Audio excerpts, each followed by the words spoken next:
Halo, selamat pagi, siang, sore, atau malam dari adik-adik Data Science for Kids ya. Kembali lagi dengan saya Pak William Yana Sirait.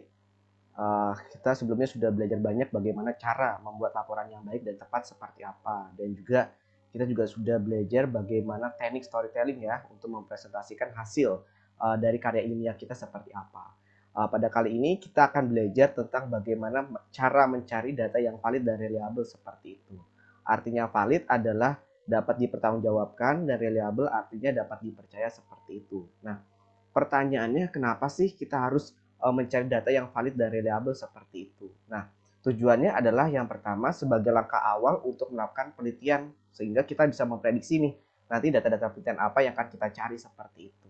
Itu yang pertama ya. Jadi sebagai prediksi nanti kita mau mencari apa sih dalam melakukan penelitian kita, uh, datanya dapat seperti apa, kolomnya seperti apa, variabel bebasnya seperti apa, variabel terikatnya seperti apa. Itu yang pertama ya. Yang kedua, tujuan awal ya dari kita mengapa mendapatkan data yang valid dan reliable itu untuk mendapatkan suplemen data tambahan ya. Jadi saat kita sudah mungkin ajak gitu kan, mungkin sudah tidak mendapatkan data primer lagi, kita bisa mendapatkan sumber data ya, data sekunder dari sumber-sumber data atau referensi yang terpercaya seperti itu. Ada begitu banyak data-data referensi, sumber-sumber data referensi untuk data sekunder ya, bisa Google Scholar, bisa Kaggle, bisa Data One, bisa Badan Pusat Statistik dan macam-macam seperti itu. Ya, kali ini kita akan belajar tentang bagaimana cara membedakan data primer, bagaimana membedakan data sekunder, dan juga kita akan melakukan praktik ya, praktik bagaimana mendapatkan data primer itu serta mendapatkan data sekunder itu serta bisa membedakan nih kualitas data yang baik ya. Kualitas data yang baik yaitu adalah data itu sifatnya objektif, valid dan reliable seperti itu ya. Selamat menyimak dan semoga bermanfaat untuk kita semua.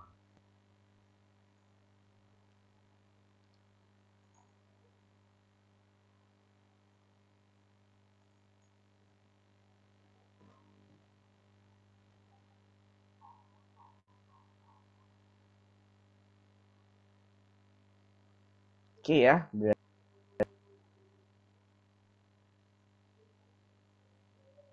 mendapatkan sumber data ya, data penelitian yang valid dan reliable seperti itu. Nah, sumber data yang valid. Nah, kita sudah belajar ya sumber data itu bisa bermacam-macam. Misalnya uh, gambar, tabel, grafik, ya grafik. Oke, mohon maaf. Ya grafik, apalagi video,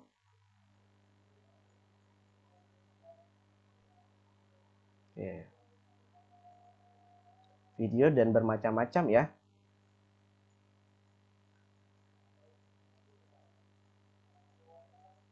Nah, itu merupakan sumber-sumber data yang bisa kita dapatkan ya pada sumber-sumber data yang tersedia di internet seperti itu. Nah, tadi saya sudah menyampaikan bahwa data itu harus bersifat valid dan reliable. Valid itu dapat dipertanggungjawabkan dan reliable itu dapat dipercaya ya, dapat dipercaya oleh semua orang, khususnya oleh akademisi seperti itu. Ya, berarti akademisi. Supaya apa tujuannya? Supaya tujuannya agar seseorang yang melakukan penelitian yang sama dengan kita mendapatkan data atau hasil yang serupa seperti itu. Nah, itu ya mendapatkan sumber data yang valid dan reliable. Oke.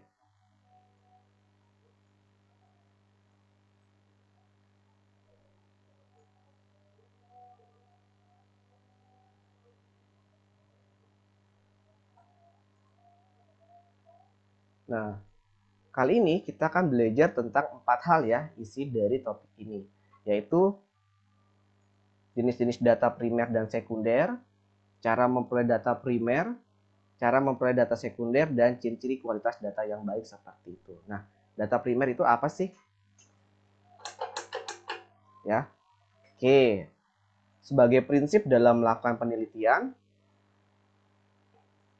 salah satu hal yang mempengaruhi kualitas hasil penelitian adalah kualitas data yang dikumpulkan. Nah, pengumpulan data ini dapat dilakukan dengan berbagai cara ya, yaitu data primer dan data sekunder seperti itu. Nah, sekarang data primer itu apa sih? Ya, data primer adalah data yang dikumpulkan oleh peneliti secara langsung ya. Kata kuncinya adalah secara langsung dari sumber datanya. Data primer juga disebut sebagai data asli atau data baru yang sifatnya up to date ya untuk mendapatkan data primer tersebut. Jadi kita harus langsung ya, langsung pada saat itu juga saat mendapatkan data primer seperti itu. Nah, teknik yang dapat digunakan peneliti untuk mengumpulkan data primer ada bermacam-macam. Ada observasi, ada wawancara, ada FGD, dan penyebaran kuesioner seperti itu. Ya, jadi itu tekniknya untuk mendapatkan data primer. Nah, sekarang yang pertama wawancara ya, wawancara.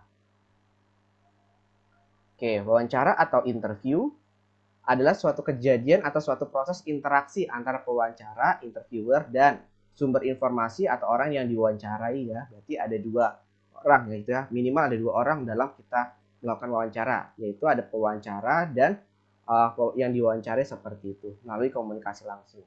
Nah, dalam melakukan wawancara tersebut biasa dilakukan secara individu maupun dalam bentuk kelompok ya, sehingga didapat data informatif yang otentik seperti itu.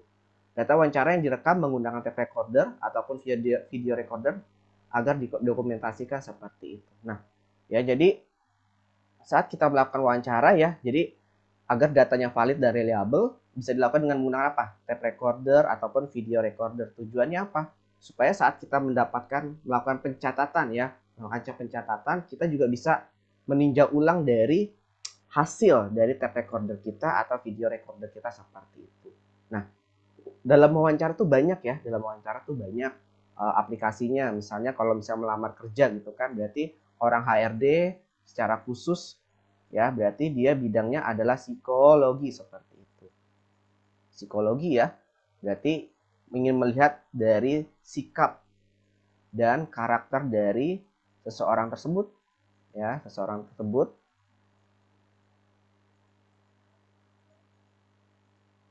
saat melakukan persiapan kerja seperti itu.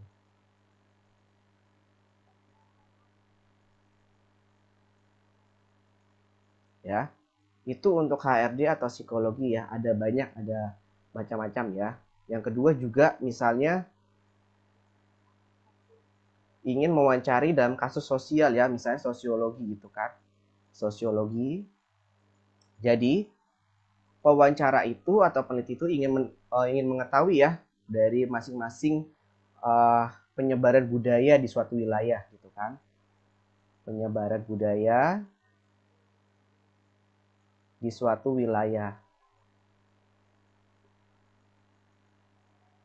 Jadi orang tersebut diinterview dulu tuh, diambil dulu datanya dari proses interviewnya. Apakah sesuai dengan konsep atau teori sosiologi? Sebenarnya ada berbagai macam ya, dari aplikasi, dari apa, dari proses wawancara itu sendiri seperti itu. Nah, yang kedua observasi ya. Nah, oke, observasi seperti itu. Nah, observasi apa sih? Nah, ya secara definisi observasi adalah teknik pengumpulan data yang dilakukan melalui pengamatan ya. Berarti melalui pengamatan, observasi berarti pengumpulan data langsung dari lapangan ya. Berarti biasanya yang dilakukan oleh orang lapangan seperti itu. Nah, observasi ini ya, berarti observasi ini adalah suatu proses yang didahului dengan pengamatan, kemudian pencatatan yang bersifat sistematis, logis, objektif, dan rasional seperti itu terhadap berbagai macam fenomena dalam situasi yang sebenarnya maupun situasi buatan. Kunci keberhasilan observasi sebagai teknik pengumpulan data sangat banyak ditentukan oleh pengamat sendiri, sebab pengamat melihat, mendengar, mencium atau mendengarkan suatu objek penelitian dan kemudian ia menyimpulkan dari apa yang ia amati. Jadi memang kalau saat melakukan observasi terasa gitu kan, terasa proses observasinya. Pengamat bisa melakukan menggunakan indera, yaitu melihat, mendengar, mencium atau mendengarkan suatu objek penelitian tersebut seperti itu. Itu adalah tujuan dari observasi. Nah,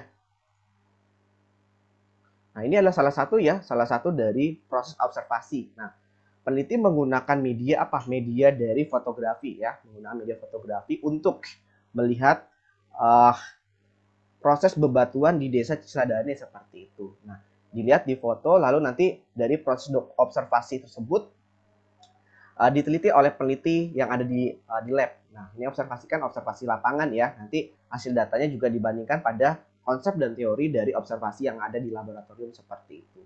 Ya, jadi tujuannya adalah supaya apa? Supaya proses observasi itu mendapatkan apa? Pencatatannya bersifat sistematis, logis, objektif, dan rasional seperti itu.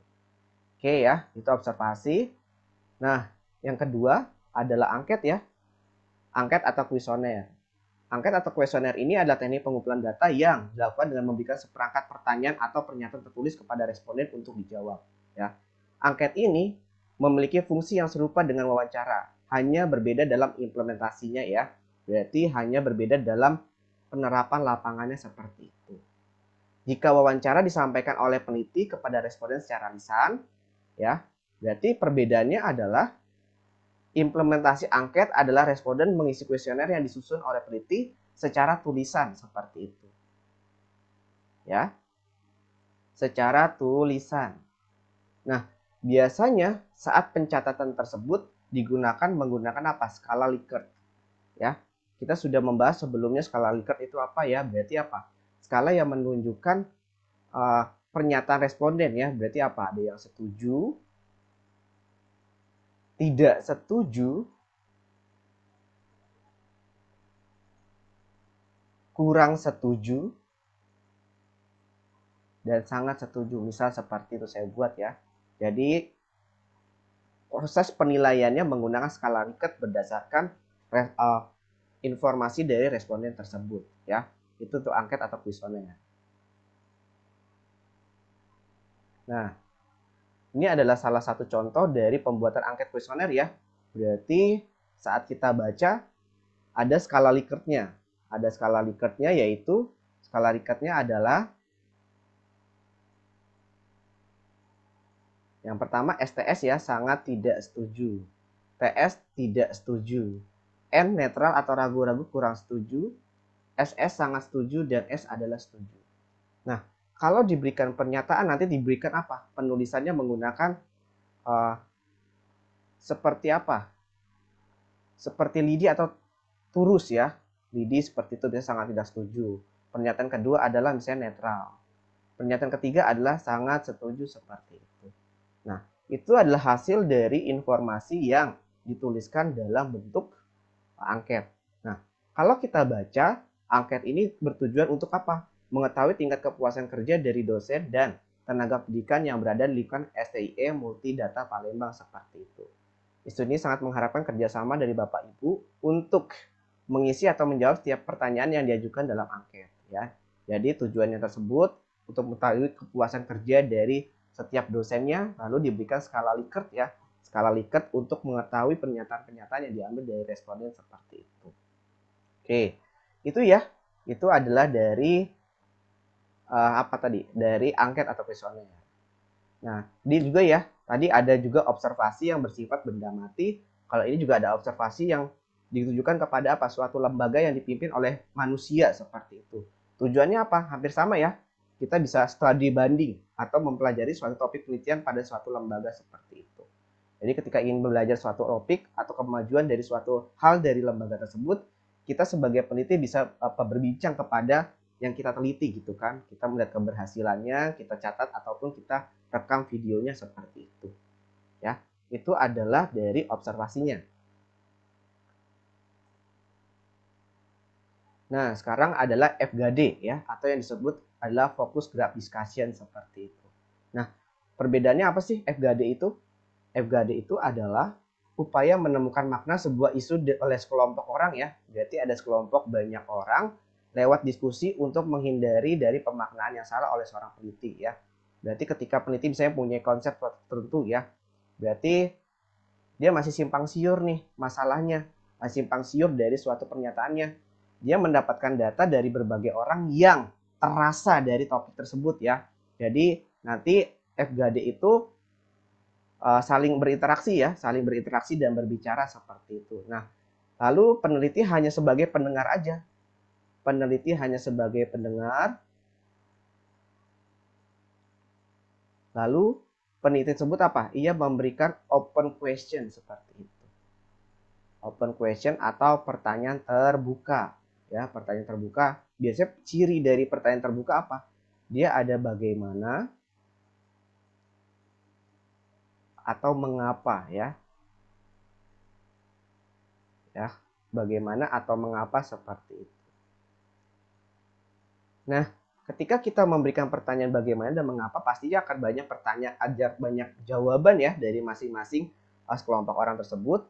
Lalu peneliti itu merekam dari hasil jawabannya sehingga didapatkan data langsung ya, data primer saat proses FGD atau focus group discussion seperti itu.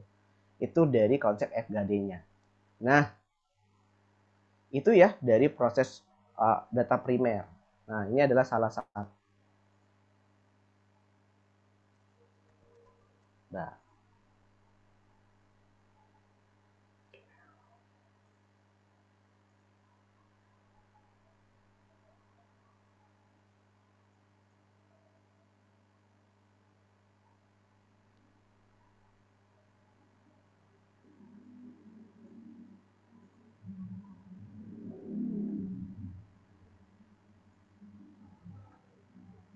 ya, sebentar ya. Jadi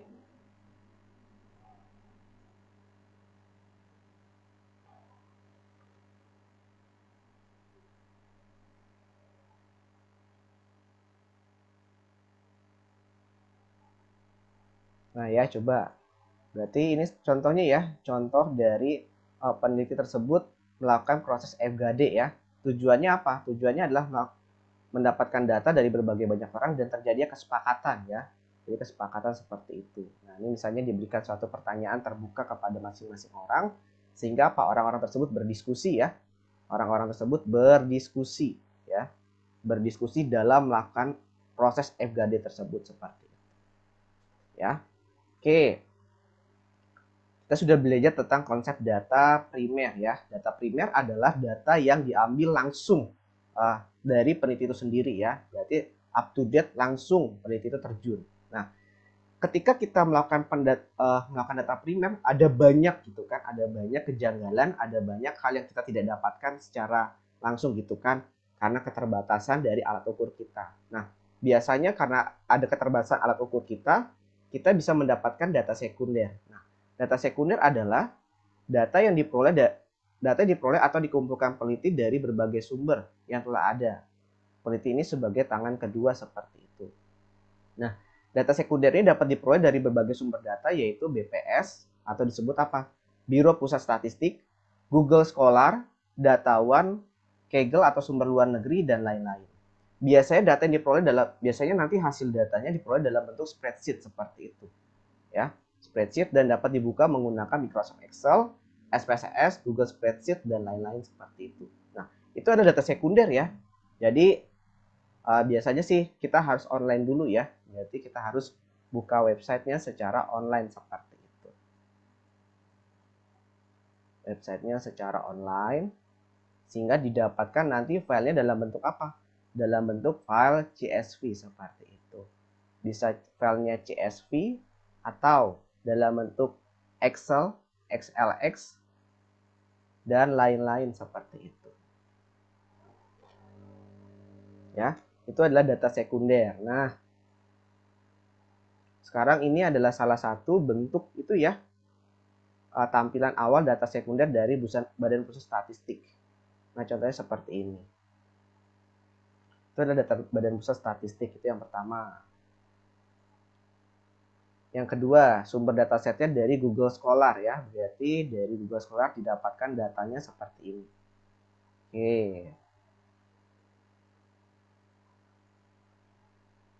Nah, kalau ini adalah data Indonesia dalam satu portal ya, berarti dilakukan oleh pemerintah.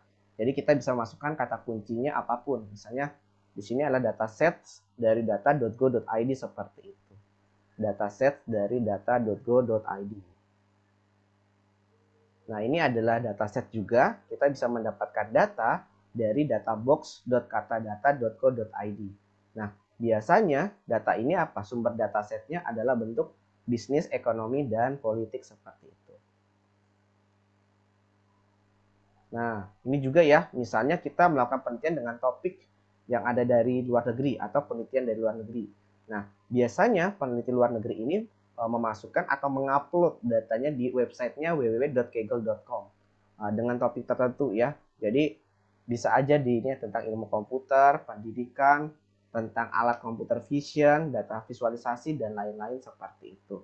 Kita masukkan kata kuncinya dan peneliti-peneliti dari luar negeri akan memperlihatkan hasil sumber data mereka di website tersebut seperti itu. Oke. Nah, berarti kita sudah belajar tentang data primer dan data sekunder. Masing-masing data primer dan data sekunder ini harus punya sifat ya, punya kriteria apabila kita melakukan suatu penelitian, ya. Dalam melakukan penelitian, hendaknya memperhatikan kualitas data yang akan diolah. Data yang diperoleh melalui penelitian adalah data yang empiris atau amati yang punya kriteria apa? Valid, reliable, dan objektif seperti itu. Ada 3 ya, ada valid, reliable, dan objektif. Nah, masing-masing definisinya adalah sebagai berikut. Ya, kalau data valid, menunjukkan apa? Ketepatan antara data yang sesungguhnya terjadi pada objek dengan data yang dikumpulkan oleh peneliti seperti itu. Itu data valid ya, berarti ketepatan antara data yang sesungguhnya terjadi pada objek dengan data yang dikumpulkan oleh peneliti. Nah, yang kedua adalah apa? Data reliable. Data reliable ini berkenaan dengan apa? Derajat konsistensi atau keajekan data dalam interval waktu tertentu. Ya, itu data valid, data reliable. Sedangkan yang terakhir adalah apa? Data objektif. Data objektif ini berkenaan dengan interpersonal agreement ya, kesepakatan antara banyak orang. Hal ini berarti semakin banyak orang yang memberikan data yang sama, maka data tersebut menjadi data yang objektif ya. Jadi semakin banyak orang melakukan penelitian dan hasilnya juga sama disebut objektif ya. Berarti ada 3, data valid, data reliable, dan data objektif seperti itu. Oke. Nah, sekarang prinsip-prinsip data yang valid itu apa sih? Ya, prinsip-prinsip data yang valid itu adalah sebagai berikut ya. Interpretasi yang diberikan pada assessment hanya valid terhadap derajat yang diarahkan ke suatu bukti yang menunjukkan kecocokan dan kebenarannya. Penggunaan yang bisa dibuat dari hasil assessment hanya valid terhadap derajat yang arahnya ke suatu bukti yang mendorong kecocokan ya dan kebenarannya. Interpretasi dan kegunaan dari hasil assessment hanya valid ketika nilai atau values yang didapatkan sesuai dengan arah kita, sesuai dengan apa yang kita cari seperti itu. Interpretasi dan kegunaan dari hasil assessment hanya valid ketika konsekuensi dari interpretasi dan ini hasilnya konsisten dan nilainya kecocokan ya, saling berhubungan seperti itu. Jadi ketika kita menginterpretasi datanya, hasilnya juga sama sesuai dengan arah tujuan kita melakukan penelitian itu sendiri berdasarkan kolom-kolom dari nilainya itu sendiri ya. Oke. Yang kedua adalah objektif ya. Objektif seperti itu. Nah,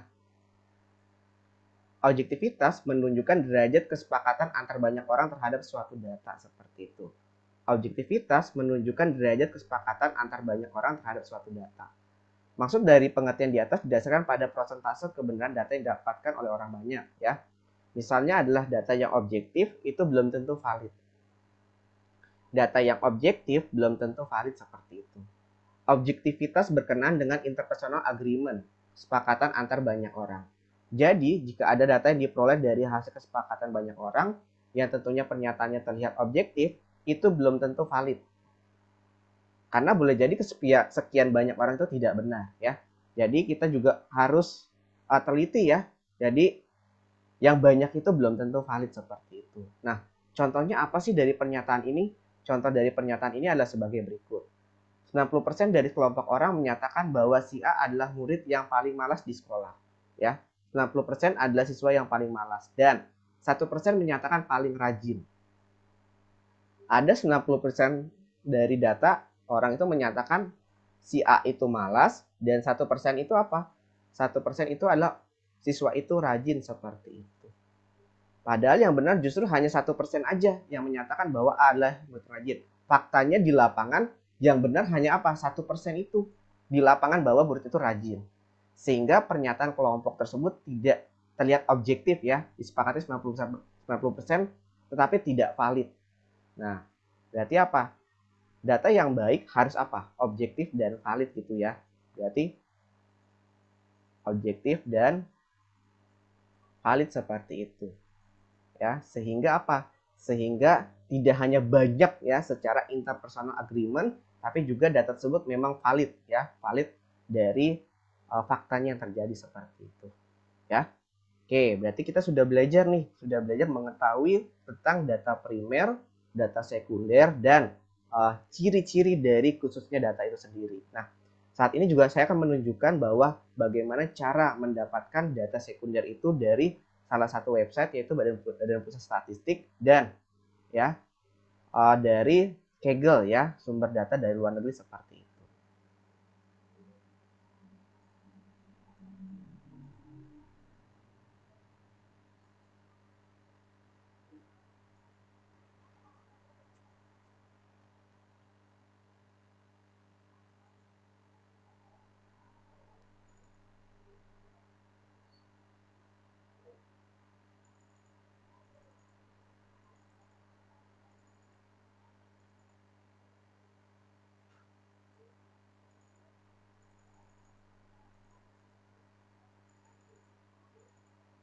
Oke ya.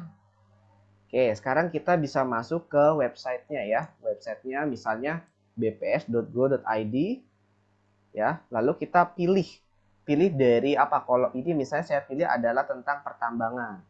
Lalu saya pilih data tersebut ya, data tersebut tentang batang mineral tahun 2018 sampai tahun 2020 seperti itu. Nah, kita dapat lihat ya ada data-data seperti ini. Nah, bisa jadi data-datanya tidak bisa kita copy paste, namun bisa kita download. Nah, cara mendownloadnya seperti ini. Lalu kita pilih Excel ya. Kita pilih Excel. Nah, setelah terdownload, kita bisa membuka data tersebut dan bisa terlihat ya data tersebut seperti apa. Misalnya datanya seperti ini.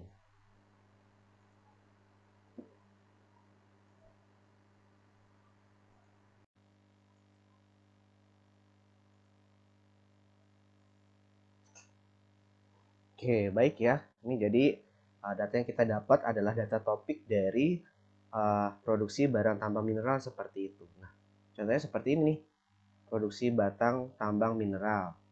Nah, kita ambil dari apa? Tahun periode 2018 sampai 2020 seperti itu. Ya, berdasarkan tabel yang kita dapat, berarti apa? Ada batu bara, ada bauksit, ada tambang mineral lainnya ya, seperti basit besi, konsentrat tin, konsentrat tembaga, biji nikel, dan lain-lain. Nah, sumbernya pun juga ada. Seperti apa? bps.go.id, indikator produksi bata tambang mineral, HTML seperti itu. Nah, di bagian Excel ini pun juga sama ya, ada waktu saat kita mengaksesnya, yaitu tanggal apa? 31 Juli jam 3 sore seperti itu. Nah, itu adalah salah satu contoh sumber data referensi saat kita mengambil data referensi dari websitenya Indonesia. Nah, saya akan menampilkan juga website yang dari luar negeri yaitu Kaggle. Apabila topik-topik kita berhubungan dengan topik yang ada di luar negeri, Kaggle ini sangat membantu ya, sangat membantu dalam penelitian itu sendiri, dalam penelitian yang diambil dari penelitian yang dari luar negeri seperti itu. Oke.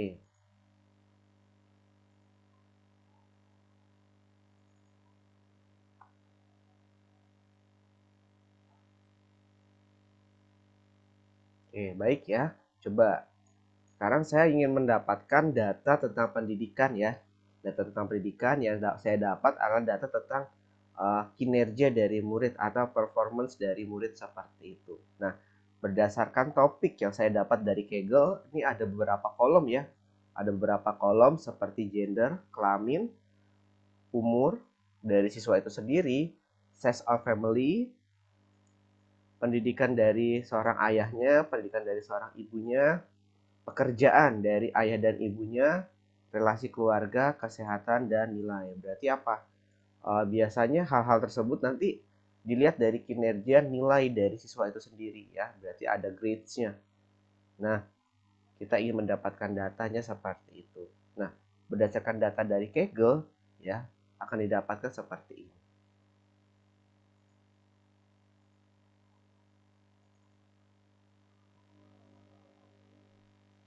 Ya, berarti apa? Seperti ini ya. Misalnya ini ada sekolahnya apa, berarti seks ini adalah jenis kelamin, ada F itu female, M itu adalah laki-laki male seperti itu. Nah, ada umur, berarti umur 18, 17, 15 dan selanjutnya. Nah, ada juga dari apa? Dari father job, teachers, other services dan lain-lain seperti itu. Ya. Dan nanti hubungan terakhirnya adalah apa? Adalah dari nilai seperti itu ya. Nah, dari nilainya apakah nilainya didapat misalnya nilai grade 1, grade 2, grade 3 berapa. Jadi ada hubungan dengan dari kolom-kolom tersebut untuk menunjukkan dari performance siswa itu sendiri seperti itu. Ya. Jadi itulah dari file ya, dari data penelitian yang kita ambil dari sumber luar negeri ya. Jadi bisa dibuka dengan apa? Dengan Google Spreadsheet, dengan Microsoft Excel atau SPSS ya. Jadi itu untuk diolah datanya, dapatkan datanya, dan akan membantu data penelitian kualitatif kita ataupun kuantitatif kita seperti itu. Oke, baik ya, kita sudah belajar tentang cara mendapatkan data yang valid dari variabel seperti itu ya. Berarti data yang bagus itu, data yang baik itu ada 3 ya, ada valid, reliable, dan objektif seperti itu. Dan juga cara mendapatkan data dari sumber referensinya adalah apa? Dari sumber dari dalam negeri, baik dari Google Scholar, baik dari one.go.id, serta apa? Serta dari BPS. Kalau dari luar negeri ada dari Kaggle ya, seperti itu. Nah, pertemuan selanjutnya kita akan belajar tentang praktik riset kualitatif, dan menggunakan aplikasi Mendeley untuk mengolah data penelitian kita seperti itu. Jadi ini merupakan topik yang berseris. Semoga yang boleh kami sampaikan dapat bermanfaat untuk kita semua. Sampai jumpa, Tuhan memberkati kalian. Sampai jumpa.